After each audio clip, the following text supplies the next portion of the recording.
Apriamo una finestra sul calcio perché il Mantova chiude il 2010 con una sconfitta nel fango di Domegliara. L'11 di mister Graziani esce sconfitto dal Castelnuovo Sandrà nel recupero della 15ª giornata. Veneti in vantaggio con Zecchinato. Per il Mantova solo una traversa colpita da Caruso nel finale. Il panettone 2010 riserva per il Mantova un filo d'amaro dopo il dolce di 16 gare senza sconfitte. Eppure l'1-0 subito dal Castelnuovo Sandrà nel pantano di Domegliara non deve preoccupare più di tanto mister Archimede Graziani.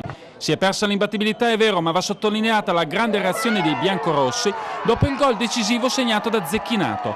Senza Zaninelli e Ferrari, con Franchi e Gambino in panchini, il Mantova lascia inizialmente il gioco nelle mani dei veronesi e Caputi costringe Bellodi alla prima difficile parata. Il campo non consente ai biancorossi di giocare come sanno, eppure qualche occasione arriva comunque.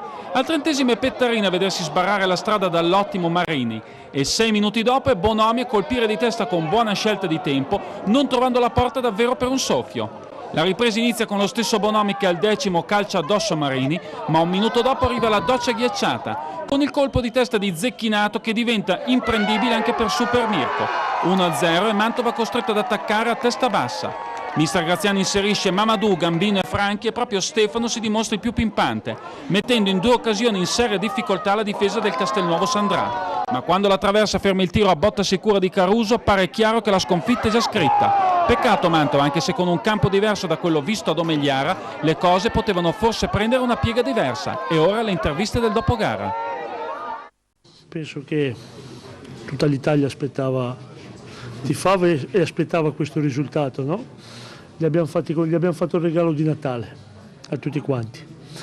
E niente, io ancora una volta sono contento e nello stesso tempo molto orgoglioso di allenare questi ragazzi qui che per 17 domeniche sono stati imbattuti. Oggi ci è capitato questo, dobbiamo essere signori in questo momento ad accettare questa situazione qua.